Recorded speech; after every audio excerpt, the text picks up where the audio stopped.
Malayali television പ്രേക്ഷകർ നെഞ്ചോട് ചേർത്ത് പിടിച്ച ഒരു സീരിയലായിരുന്നു ചന്ദ്രികയിൽ അലിയുന്നു ചന്ദ്രകാന്തം എന്ന സീരിയൽ. എന്നാൽ ഇതിലെ നന്ദ എന്ന കഥാപാത്രത്തെ അവതരിപ്പിക്കുന്ന ലക്ഷ്മിപ്രിയ ഈ സീരിയലിൽ നിന്നും പിന്മാറിയിരിക്കുകയാണ്. തമിഴ്, കന്നഡ, തെലുങ്ക് സീരിയൽ താരം മൻസി ജോഷിയായിരിക്കും പകരം നന്ദ എന്ന ഈ കഥാപാത്രത്തെ അവതരിപ്പിക്കുക. നന്ദ എന്ന കഥാപാത്രത്തെ ലക്ഷ്മിപ്രിയ അവതരിപ്പിച്ചതുപോലെ ശരിയാകുമോ എന്ന ചിന്തയിലാണ് ഇപ്പോൾ പ്രേക്ഷകർക്ക് ഒരുപക്ഷെ നന്ദ എന്ന ക്യാരക്ടർ ലക്ഷ്മിപ്രിയ ചെയ്യുന്നതായിരിക്കും ഇഷ്ടം. അതുകൊണ്ടായിരിക്കും പ്രേക്ഷകരെല്ലാം ഒന്നടങ്കം ലക്ഷ്മിപ്രിയ തന്നെ മതി എന്ന് പറയുന്നത്. പക്ഷേ ഇപ്പോൾ വന്ന ഈ ഒരു താരത്തിനും നിരവധി ആരാധകർ സോഷ്യൽ മീഡിയയിലുള്ള താരമാണ്. കന്നഡ സീരിയലായ രാധാരമണ എന്ന ടെലിവിഷൻ സീരിയലിലൂടെ രംഗത്തെത്തിയ ഒരു നടിയാണ് ഇപ്പോൾ ലക്ഷ്മിപ്രിയയുടെ സ്ഥാനത്തേക്ക് പുതിയതായി വന്നിരിക്കുന്നത്. പുതിയ നടി മാറിയതുകൊണ്ട് ആരാധകരെല്ലാം ഞെട്ടുകയും സീരിയൽ തുടങ്ങിയിട്ട് അധിക സമയം ഒന്നും ആയിട്ടില്ല, ഏകദേശം 2 മാസം ആയിട്ടുള്ളൂ, എന്നിട്ടും നടി പെട്ടെന്ന് മാറിയല്ലോ എന്താണ് മാറിയത് എന്നുള്ള ആകാംക്ഷയിലും ഒരു കാരണം അറിയാതെ ആകാംക്ഷയിലും ഒക്കെയാണ് പ്രേക്ഷകർ ഞെട്ടലോടെ കാത്തിരിക്കുന്നത്.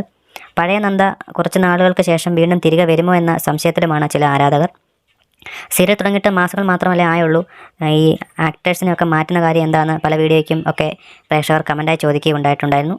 ഒരു ദിവസം പെട്ടെന്ന് നന്ദ എന്ന ക്യാരക്ടർ മാറി വേറെ ഒരു മുഖം വന്നപ്പോൾ പ്രേക്ഷകരെല്ലാം ഒന്നടങ്കം ഞെട്ടുകയും നന്ദ എന്ന പഴയ ആളിനെ മതി എന്ന് ഒരുപാട് പ്രേക്ഷകർ ഏഷ്യാനെറ്റിലെ പല വീഡിയോയ്ക്കൊക്കെ കമൻറ്റുകളും കാര്യങ്ങളൊക്കെ അറിയിക്കുകയും ചെയ്തിരുന്നു. എന്നാൽ ഇനിയും പഴയ നന്ദ ലക്ഷ്മിപ്രിയ ഈ സീരിയലിലേക്ക് മടങ്ങി വരില്ല. കാരണം നന്ദ എന്ന ലക്ഷ്മിപ്രിയയ്ക്ക് വേറെ സീരിയൽ കൂടി അഭിനയിക്കേണ്ടതായിട്ടുണ്ട്. അപ്പോൾ രണ്ടും കൂടെ അഡ്ജസ്റ്റ് ചെയ്യാൻ പോകാത്തത് കൊണ്ടാണ് താരം മാറിയെന്നാണ് നമുക്ക് കിട്ടിയ അറിയിപ്പുകൾ. കൂടുതൽ സീരിയൽ സിനിമ വാർത്തകൾക്കായി ചാനൽ സബ്സ്ക്രൈബ് ചെയ്യുക.